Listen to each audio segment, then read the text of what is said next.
I'm John Lesky, recently retired personal financial planner and founder of finhealth, a tool to guide you to your financial independence.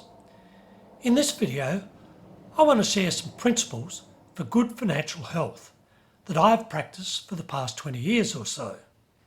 They have helped both me and my former financial planning clients successfully navigate some fairly turbulent times, both in our personal and financial lives. At finhealth, we don't consider that good financial health is just about being at or on the road to financial independence, as measured by the finhealth indicators. It's also about having a high level of contentment with and self-confidence in your approach to both money and life. It means you aren't easily tempted or unsettled by the too good to be true offers that we're all constantly bombarded with. This requires having some well-based, time-proven personal financial management foundations or principles that underpin both financial and lifestyle decision-making. They prevent you from being distracted by the inevitable and unproductive noise and provide you with invaluable peace of mind. The 20 principles I intend to share with you in this video were developed at my previous financial planning firm, Wealth Foundations. They were sourced from a number of disciplines, including financial economics, behavioural science, effective decision making, positive psychology, and life coaching. The principles discussed here are not meant to be exhaustive, but are considered to be particularly relevant to the pursuit of good financial health. So, let's first consider 4 principles from financial economics that, if accepted, will heavily influence your approach to investment. The first principle is summarised as markets work.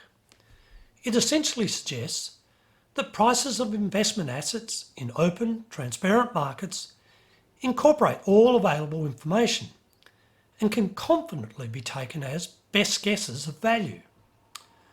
The learning from this principle is that for most people, it's not smart to try to second-guess market prices. Benchmarks of asset class performance can't be reliably beaten by stock picking or market timing. Any apparent outperformance is highly likely to reflect either luck and/or greater risk rather than skill. The second principle is risk and return are related. It reminds you that the level of investment risk you take will be the primary driver of your investment returns. You can't reliably expect higher investment returns unless you are prepared to take higher risk. But if you need higher returns to achieve your financial objectives, do not just accept any type of increased risk. Take investment risk that has been reliably rewarded in the past and that both investment theory and research suggest can be expected to be rewarded in the future. The third principle is diversification is key. Investment markets do not reliably reward concentrated risk-taking. Examples include share portfolios containing a few shares, a single investment property, an investment portfolio focused on a sector, for example the resources sector, or a country, e.g. Australia. The message is invest in broad-based asset portfolios of every asset class where risk is rewarded over the long term in a strong and reliable manner. This principle underpins finhealth's investment diversification ratio as a key indicator of good financial health. The fourth and final financial economics principle is structure explains performance. It summarises the observation that asset allocation or risk exposure is the primary driver of the returns of your investment portfolio. Therefore, the most important investment decision you make is your allocation between defensive and growth assets.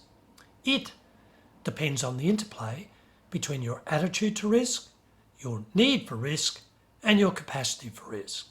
And, provided your investment portfolio is well diversified, as per the previous principle, any other investment considerations are very much of secondary importance. This principle underpins finhealth's growth asset allocation ratio as a consideration for good financial health. Behavioural scientists have demonstrated that in making many decisions, including financial decisions, we don't always act rationally or in our objective best interests.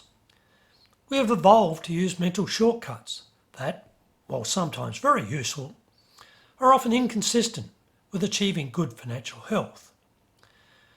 The next 6 principles provide antidotes to some of the most destructive personal finance misbehaviours identified by the behavioural scientists. Learn to embrace uncertainty suggests that rather than ignoring or seeking to avoid the inevitable uncertainties that exist in personal financial management, learn to accept and embrace uncertainty as a normal and ongoing reality for success. It will make the journey more agreeable and rewarding. When it comes to investing, it needs to be understood that premium investment returns derive from uncertainty. The next principle is to avoid focusing on short-term movements in your investment portfolio. Over the long term, capitalism rewards risk takers and share markets trend upwards. In the short term, however, markets move in a random fashion, and randomness does not provide any useful feedback. In fact, it's a distraction and best ignored. The third behavioural science-based principle is to look at the big picture. The broader the picture and the longer the time frame you incorporate in your personal finance decision making, the better decisions you're likely to make. Without a big picture perspective, it's easy to become sidetracked and overwhelmed by what are relatively minor, isolated concerns. It's often a case of not being able to see the forest for the trees. Next, avoid being overconfident. Overconfidence is the cause of a high proportion of poor decisions, particularly when you think you know it all. A little humility and caution will improve your financial decision making. It's worth bearing in mind that for almost every major financial decision you make, there is someone else on the other side of the transaction who may just know more than you do. Don't look back is a particularly important principle for good financial health. The best decisions are made with a forward-looking attitude. While it's important to take learning from previous decisions, always aim to progress and avoid the unhelpful pressures that come with the thoughts of what might have been. The final behavioural science principle is to learn to think independently of the crowd. While following the crowd may be comfortable, it is unlikely to help you achieve your objectives. Invest the time and effort to become clear about your lifelong objectives and take steps to move progressively towards their attainment, even if that means standing apart from the crowd. The next 7 principles are generic to effective decision making and are particularly applicable to making good financial decisions. First, focus on what you can control. It should be obvious, but isn't for many. You can't control outcomes. You can only influence or control inputs that lead to those outcomes. It's why champion athletes are always focused on implementing the basic skills of their particular sport at the highest level, rather than the result they ultimately want. Second, it's about ends, not means. Understand your primary objectives in making a decision and don't be distracted by what may be secondary objectives or simply means to a desired end. For example, don't focus on just the income that an investment offers, or alternatively, don't invest to minimise tax. The aim of investing should be to earn the highest after-tax total return for risk taken, with income, return and tax inputs to rather than drivers of an investment decision. Understand the value versus cost, investment versus expense distinctions. In making decisions, you should be looking for benefits that exceed outlays. The size of the outlay should be an input to, rather than a determinant of, a decision. Be constantly aware that information isn't knowledge.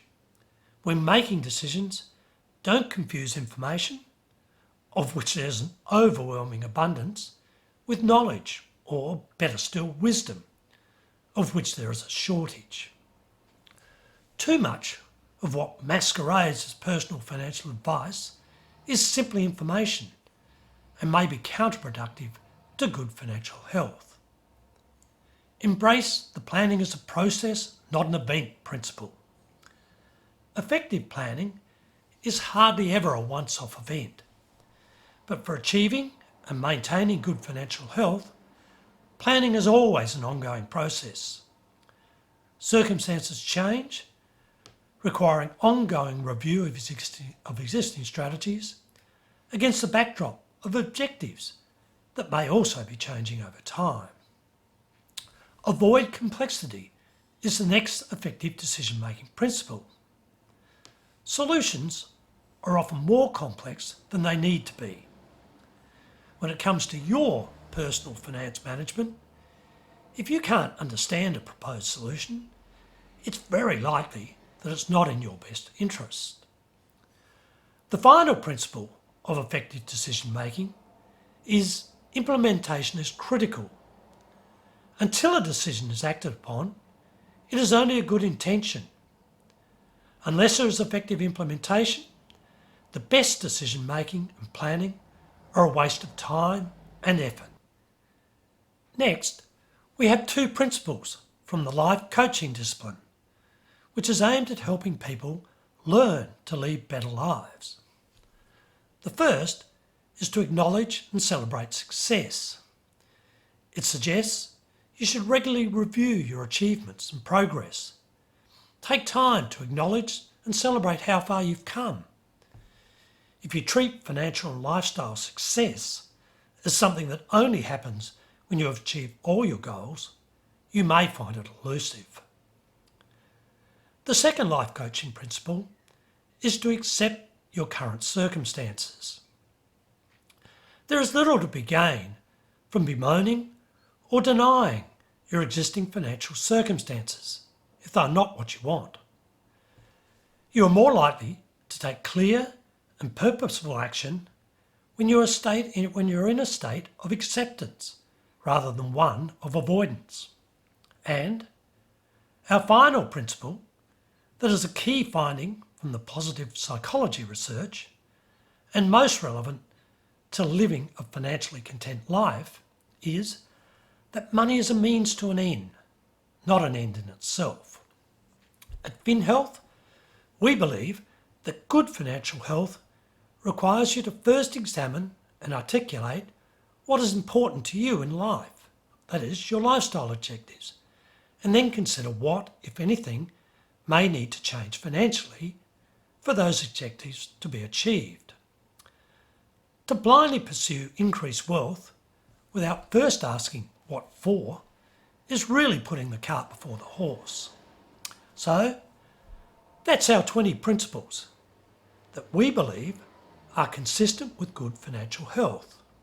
If accepted and practiced, we believe they will help everyone develop a better relationship with money. I'd like to know what you think. Please provide any comments or questions below. And finally, thanks for watching.